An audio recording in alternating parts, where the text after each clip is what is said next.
नमस्कार, मैं हूं सत्यपाल और आप देख रहे हैं CWB हिंदी न्यूज। मौसम अपडेट। हरियाणा और दिल्ली एनसीआर में फिर बदलेगा मौसम का मिजाज। 20 अगस्त से झमाझम बारिश की संभावना। हरियाणा में इस बार मानसून मेहरबान है। प्रदेश भर में एक बार फिर 20 से 25 अगस्त के दौरान झमाझम बारिश की गतिविधियों की संभावनाएं बन रही हैं। हरियाणा एनसीआर दिल्ली के साथ साथ हल्की बारिश की गतिविधियों को दर्ज किया जा रहा है। साथ ही साथ संपूर्ण इलाके में तेज रफ्तार से हवाएं चलने से मौसम सुहावना बना हुआ है। हरियाणा एनसीआर दिल्ली में मौसम खुशगवार बना हुआ है, जिसकी वजह से संपूर्ण इलाके में तापमान में गिरावट दर्ज की गई है। साथ ही साथ संपूर्ण इलाके का मौसम सुहावना भी बना हुआ है। 18 व 19 अगस्त को हरियाणा एनसीआर दिल्ली में केवल कुछ एक स्थानों पर बिखरा वाली हल्की बारिश की गतिविधियों को दर्ज किया जाएगा, जबकि हरियाणा एनसीआर दिल्ली उत्तर प्रदेश में 20 से 25 अगस्त के दौरान झमाझम बारिश की गतिविधियों की संभावनाएं बन रही हैं। ओम प्रकाश चौटाला बोले, इनेलो सरकार बनने पर युवाओं को योग्यता के आधार पर देंगे नौकरी। इनेलो के राष्ट्रीय अध्यक्ष एवं पूर्व मुख्यमंत्री ओम प्रकाश चौटाला ने कहा है कि प्रदेश की जनता बेसब्री से विधानसभा चुनाव का इंतजार कर रही है। आने वाले चुनावों के बाद प्रदेश में इनेलो की सरकार बनना तय है। उन्होंने कहा कि प्रदेश में इनेलो की सरकार बनने पर हर बच्चे को मुफ्त शिक्षा दी जाएगी। स्कूल में पढ़ने वाला विद्यार्थी अगर बीमार हो जाता है तो उसका मुफ्त इलाज करवाया जाएगा। वोट की राजनीति से परे हटकर हर पढ़े लिखे युवा को उसकी योग्यता के आधार पर नौकरी देंगे। उन्होंने कहा कि हमारे देश की अर्थव्यवस्था खेती पर टिकी हुई है। अगर किसान खुशहाल है तो देश मालामाल है, और अगर किसान कंगाल है तो देश का बुरा हाल है। किसानों को 3 HP से 10 HP के सोलर वाटर पंप पर दिया जाएगा 75% अनुदान। कुरुक्षेत्र के एडीसी अखिल पिलानी ने कहा है कि केंद्र व राज्य सरकार की तरफ से किसानों को 3 HP से लेकर 10 HP क्षमता के सोलर वाटर पंप पर 75% अनुदान दिया जाएगा। इस चरण में पहले आओ पहले पाओ के आधार पर सरकार द्वारा सोलर पंप लगाने के लिए आवेदन आमंत्रित किए गए हैं। इसके लिए केवल वही किसान पात्र होंगे जिस किसान का कृषि भूमि पर मालिकाना हक, किसान के नाम बिजली पंप का कनेक्शन न हो, किसान अपने खेत में सूक्ष्म सिंचाई प्रणाली से जैसे टपका, फव्वारा सिंचाई या फिर भूमिगत पाइपलाइन का प्रयोग करता हो, जैसी योग्यताओं को पूरा करना होगा। इसके अलावा जो किसान योजना का पहले लाभ ले चुके हैं वे किसान दोबारा से इस योजना का लाभ लेने के लिए पात्र नहीं होंगे। इसके लिए किसान विभाग की वेबसाइट से तमाम जानकारी प्राप्त कर सकते हैं। सोलर वाटर पंप लगाने के लिए किसान सरल पोर्टल पर 23 अगस्त 2022 को प्रातः 11 बजे से आवेदन कर सकते हैं। लंपी वायरस वैक्सीन की 2310 डोज पहुंची हांसी। गौशालाओं में नए पशु लेने पर पाबंदी। पशुओं में फैली लंपी पॉक्स बीमारी का प्रकोप लगातार बढ़ता जा रहा है। हालांकि अभी तक हांसी क्षेत्र में लंपी पॉक्स का एक भी मामला सामने नहीं आया है। यदि क्षेत्र में इस बीमारी का कोई मामला सामने आता है तो इसके लिए पशु चिकित्सकों द्वारा पुख्ता प्रबंध किए गए हैं। हांसी के पशु अस्पताल में इस बीमारी की वैक्सीन की पहली खेप पहुंच चुकी है। हांसी में वैक्सीन की 2310 डोज मिली है। विभाग की ओर से गौशाला में नए पशु लेने पर रोक लगा दी गई है। डॉक्टरों की टीम के द्वारा सभी गौशाला व गाँव में जाकर लोगों को इसके प्रति जागरूक किया जा रहा है। वैक्सीन व साफ सफाई का विशेष प्रबंध के चलते लंपी वायरस का संक्रमण कम फैल रहा है। किसानों के लिए खुशखबरी। चौधरी चरण सिंह हरियाणा कृषि विश्वविद्यालय ने विकसित की सरसों की 2 उन्नत किस्में। बीजों में तेल की मात्रा 38 से 40%, उपज भी अधिक। चौधरी चरण सिंह हरियाणा कृषि विश्वविद्यालय हिसार के वैज्ञानिकों ने सरसों की 2 नई उन्नत किस्में विकसित की हैं। इन किस्मों का हरियाणा के साथ पंजाब, दिल्ली, उत्तरी राजस्थान और जम्मू राज्यों के किसानों को भी लाभ होगा। वैज्ञानिकों की टीम ने सरसों की RH 1424 व RH 1706 2 नई किस्में विकसित की है। RH 1424 किस्म इन राज्यों में समय पर बुआई और बारानी परिस्थितियों में खेती के लिए, जबकि RH 1706 जो कि एक मूल्य वर्धित किस्म है, इन राज्यों के सिंचित क्षेत्रों में समय पर बुआई के लिए बहुत उपयुक्त किस्म बताई गई है। हरियाणा में आज नहीं होगी जन्माष्टमी की छुट्टी। इस दिन रहेगा अवकाश। हरियाणा में जन्माष्टमी पर सार्वजनिक अवकाश को लेकर बदलाव किया गया है। प्रदेश में अब इस पर्व को लेकर 19 अगस्त को अवकाश रहेगा। पहले अवकाश 18 अगस्त यानी आज था। अब नया सर्कुलर जारी करते हुए कहा गया है कि यह छुट्टी 18 की जगह 19 अगस्त को होगी। दरअसल हिंदू कैलेंडर में जन्माष्टमी का पर्व 19 अगस्त को है। इसे देखते हुए सरकार ने यह फैसला लिया है। यह फैसला हर जगह लागू होगा। यह फैसला निजी से लेकर सार्वजनिक क्षेत्र तक मान्य होगा। जन्माष्टमी 19 अगस्त को यूपी के मथुरा, वृंदावन और गुजरात के द्वारका में मनाई जा रही है। जानकारों का मानना है कि अष्टमी तिथि 18 तारीख को सूर्योदय के समय नहीं होगी, इसलिए 19 अगस्त को ही जन्माष्टमी मनाना उचित रहेगा। हरियाणा केंद्रीय विश्वविद्यालय के इंजीनियरिंग पाठ्यक्रमों को सत्र 2022-23 के लिए मिली AICTE की मंजूरी। हरियाणा केंद्रीय विश्वविद्यालय के school of engineering and technology के अंतर्गत उपलब्ध सभी 4 पाठ्यक्रमों को all India counselling for technical education यानी AICTE नई दिल्ली ने सत्र 2022-23 के लिए मान्यता प्रदान कर दी है।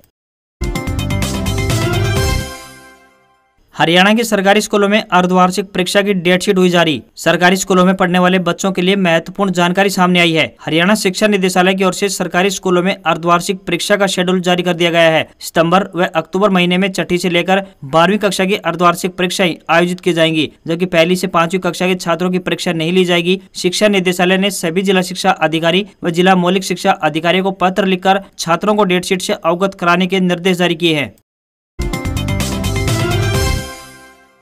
इन राशि के जातकों पर बरसेगी बृहस्पति और बुध की विशेष कृपा, पूरे होंगे सभी रुके हुए काम। भारतीय संस्कृति में ज्योतिष का काफी महत्व है। बता दें कि भारत में तीज त्योहार से लेकर सभी शुभ कार्य ज्योतिष के अनुसार ही किए जाते हैं। सभी नवग्रह एक निश्चित समय के बाद राशि परिवर्तन करते हैं। ग्रहों के इन राशि परिवर्तन से कुछ राशि के जातकों की किस्मत चमक जाती है तो कुछ राशि के जातकों की समस्याएं बढ़ जाती हैं। बता दें कि अगले 140 दिनों में बुध, बृहस्पति और मंगल ग्रह राशि परिवर्तन करने जा रहे हैं, जिससे कई राशियों की किस्मत चमकने वाली है। सबसे पहले बात तुला राशि की। इस राशि के जातकों के लिए आने वाले 140 दिन बहुत शुभ रहने वाले हैं। दाम्पत्य जीवन में सुख मिलेगा, वहीं परिवार में भी शांति का माहौल रहेगा। बात करें मिथुन राशि की, तो इस राशि के जातक भी अगले 140 दिनों में खूब तरक्की करने वाले हैं। इनके नौकरी व्यापार में तरक्की के योग बन रहे हैं। वहीं बात करें वृश्चिक राशि की, तो इस राशि के जातकों का समाज में मान सम्मान बढ़ने वाला है। पढ़ाई लिखाई से जुड़े मामलों में भी योग्यता और दक्षता बढ़ेगी। मीन राशि की बात करें तो इस राशि के जातकों के लिए यह समय किसी वरदान से कम नहीं रहने वाला है। जिस भी कार्य में आप हाथ डालेंगे आपको सफलता अवश्य मिलेगी।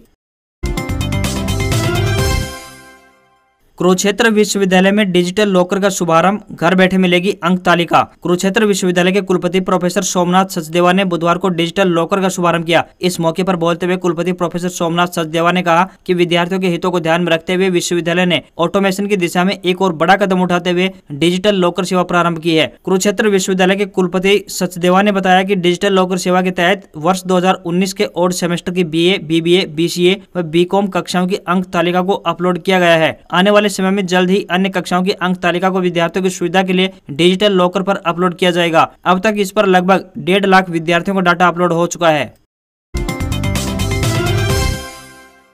बिहार के बाद हरियाणा में बीजेपी की बढ़ सकती हैं मुश्किलें, जेजेपी ने बनाया खास प्लान। बिहार में सत्ता परिवर्तन के बाद भारतीय जनता पार्टी यानी बीजेपी की मुश्किलें कम होने का नाम नहीं ले रही हैं। इसका असर हरियाणा में भी देखने को मिल रहा है, जहां बीजेपी जननायक जनता पार्टी यानी जेजेपी के साथ मिलकर सरकार चला रही है। जसपा के प्रदेश अध्यक्ष निशान सिंह ने कहा है कि दुष्यंत चौटाला 2024 में हरियाणा के अगले मुख्यमंत्री होंगे। मंगलवार को करनाल में मीडिया कर्मियों से बातचीत करते हुए उन्होंने कहा कि हर कोई आगे बढ़ना चाहता है और मुझे इसमें कुछ गलत दिखाई नहीं दे रहा है और राज्य का हर पार्टी कार्यकर्ता और युवा चाहता है कि दुष्यंत चौटाला राज्य के अगले मुख्यमंत्री बने। इससे पहले निशान सिंह ने राज्य मंत्री अनूप धानक के साथ करनाल में पार्टी नेताओं से मुलाकात की और पंचायत चुनाव के लिए तैयार रहने को कहा।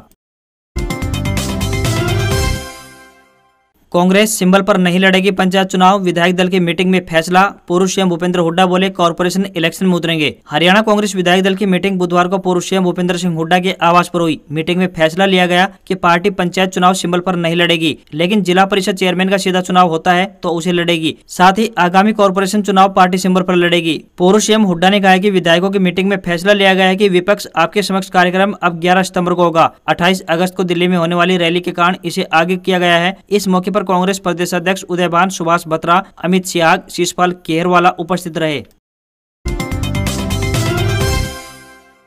बीजेपी पंचायत चुनाव पर 24 को लेगी फैसला। चंडीगढ़ में मीटिंग के बाद धनखड़ बोले इलेक्शन जेजेपी के साथ लड़ें या अलग, चुनाव समिति तय करेगी। हरियाणा में पंचायती चुनाव को लेकर भाजपा प्रदेश अध्यक्ष ओम प्रकाश धनखड़ और चुनावी प्रभारी कंवरपाल गुर्जर ने गुरुवार को चंडीगढ़ में जिला प्रभारियों की मीटिंग ली। मीटिंग में सभी 22 जिलों के प्रभारी शामिल हुए। बैठक के बाद धनखड़ ने कहा कि चुनाव पार्टी सिंबल पर लड़े या नहीं और ये इलेक्शन जेजेपी के साथ मिलकर लड़ा जाए या अकेले, इसका फैसला चुनाव प्रबंधन समिति करेगी। चुनाव प्रबंधन समिति की मीटिंग 24 अगस्त को गुरुग्राम में बुला ली गई है। धनखड़ ने कहा कि 24 से पहले सभी जिलों के प्रभारी इन दोनों ही मुद्दों पर पार्टी कार्यकर्ताओं की राय जानेंगे। वर्करों से पूछा जाएगा कि वह चुनाव पार्टी सिंबल पर लड़ने के हक में है या नहीं। भाजपा पंचायती चुनाव जननायक जनता पार्टी यानी जेजेपी के साथ मिलकर लड़े या फिर अकेले दम पर। हरियाणा में इस बार बता दें कि 71,741 पदों पर चुनाव होने हैं। इनमें 6,228 सरपंच, 62,022 पंच, ब्लॉक समिति के 30,380 पदों पर चुनाव होंगे।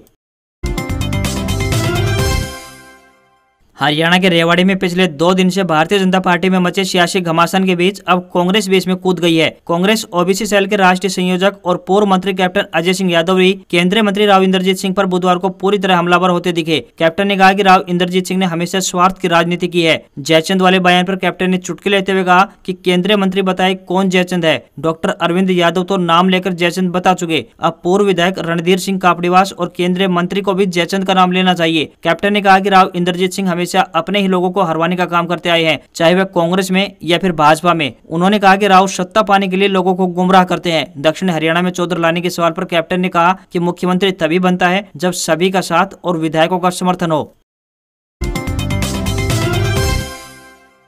मथुरा में कृष्ण जन्माष्टमी उत्सव शुरू, 19 अगस्त को अभिजीत मुहूर्त में होगा भगवान का जन्म। 2 लाख श्रद्धालु अभी से मंदिरों में पहुंचे। भगवान श्री कृष्ण की जन्मभूमि मथुरा में जन्माष्टमी 19 अगस्त को मनाई जाएगी। मंदिरों के शहर वृंदावन में 1 हफ्ते पहले से ही कृष्ण जन्मोत्सव की धूम है। 2 लाख से ज्यादा श्रद्धालु पहुंच चुके हैं। बुधवार सुबह 7:30 पर जब बिहारी जी के मंदिर के कपाट खुले तो पूरा मंदिर परिसर भक्तों से भर गया। जन्माष्टमी से पहले वृंदावन की गलियां कान्हा के रंग में डूब चुकी है। बाकी बिहारी मंदिर के पास दुकानों में सुंदर लड्डू गोपाल सजे हैं। कान्हा के बाल स्वरूप की इतनी मनमोहक कलाकृतियां शायद ही आपको कहीं और देखने को मिले। जय कन्हैया लाल के जयकारे लगातार लगाते हुए लोग बांके बिहारी के दर्शन करने पहुंच रहे हैं। इस दिन घर पर बाल गोपाल को झूले में झुलाने की भी परंपरा है। आज खबरों में बस इतना ही। देखते रहिए CWB हिंदी न्यूज। नमस्कार।